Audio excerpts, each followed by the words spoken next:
Bonsoir tout le monde. Avant de commencer, j'aimerais vous dire que j'ai une petite exception de voix, donc veuillez rester quand même gentil avec moi. Moi, dans la vie, je suis en comptabilité, mais je fais du slam. En tapant des mains, qui sait c'est quoi le slam? Je m'excuse, je vais sous-estimer, on a un public cultivé avec nous. Mais pour ceux qui ne savaient pas, le slam, ce que c'est la poésie à l'oral, mais le public doit participer. Ok? Et pour participer en slam, vous pouvez claquer les doigts. On claque des doigts quand on aime un mot. On claque des doigts quand on aime une image. On claque des doigts quand on aime une rime, une figure de style. On claque des doigts quand on se sent touché par les paroles. Parce que c'est ça communiquer. C'est quelque chose qui va dans les deux sens. Je parle, vous me parlez aussi en claquant des doigts. Donc ce soir, je vais vous présenter deux numéros. Le premier, il parle de mes rêves, de ce que j'espère devenir. Et le second texte, il parle de l'environnement. Cette chose que nous avons tous en commun. Je vais donc commencer par le premier texte qui s'appelle J'espère. J'espère rester digne de mes pères, rester debout même quand la vie m'exaspère, trouver mon or, ne pas perdre mes repères entre eux. Pierre, ma mère et mon père, j'espère que la vie ne sera pas trop amère, que je pourrai un jour peut-être voir la mer, que mes rêves ne resteront pas chimères et que les instants de bonheur ne soient pas qu'éphémères. J'espère que si un jour je me perds, j'aurai trouvé toutes sortes de compères, des gens qui sauront me dire espère que tu es bien plus forte que toutes ces vipères. J'espère qu'avec moi la chance opère, qu'elle me permet de perpétuer tous les préceptes de mon père, qu'elle me permet de perdurer tout pour être une femme hors pair, qu'elle me permet de vous prouver que pour percer, il suffit de persévérer. Il suffit de se lever chaque matin du pied droit et avec le sourire de garder espoir malgré les soupirs, de croire que les noirs brouillards vont un jour s'éclaircir, de viser la lune, car même en cas d'échec, c'est sur une étoile qu'on va atterrir.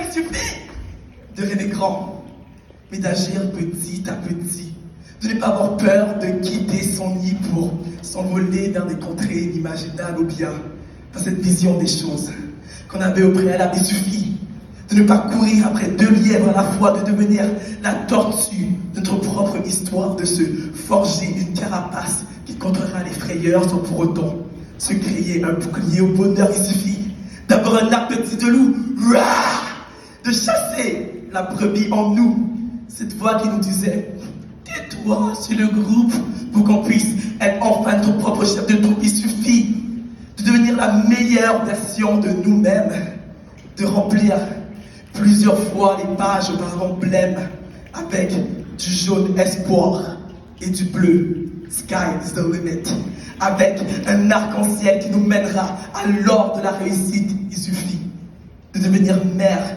de notre destin, de le créer, père de notre chemin, de le dégager.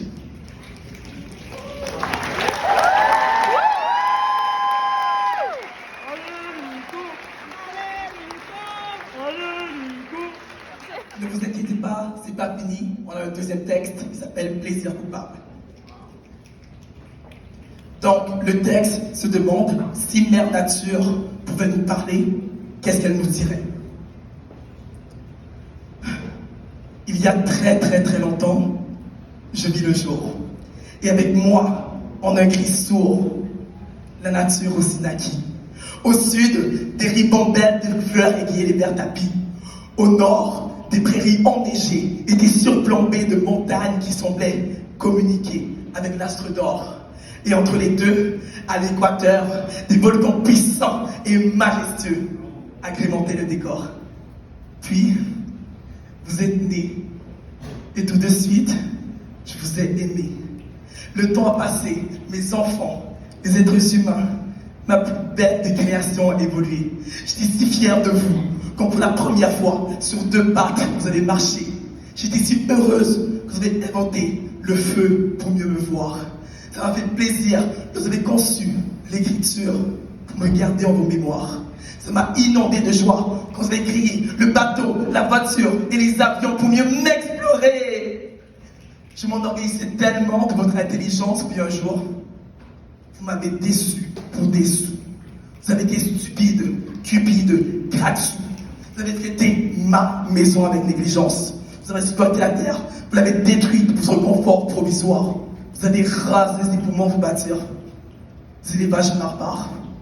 Je vous croyais civilisés, des êtres ayant toute votre tête, mais l'homme est vraiment le plus bête. Chacune de vos inventions a été détournée de sa première intention. Le feu, bombe nucléaire. La voiture, char de guerre. Les avions, avions de chasse. Et moi, votre dernière préoccupation, hélas. C'est en vous regardant que j'ai compris que l'évolution ne voulait pas dire le progrès. Voilà pourquoi aujourd'hui, je veux un procès. Moi, mère nature, je vous accuse pour homicide. Le verdict sera son appel rigide. Vous n'avez pas entendu mes appels et mes cris à l'aide. Vous avez fait de moi une femme de plus en plus laide, être sale, déchirée, anéantie, chagrinée, déterminée à appliquer votre jugement dernier. Parce que avant, j'étais mère nature.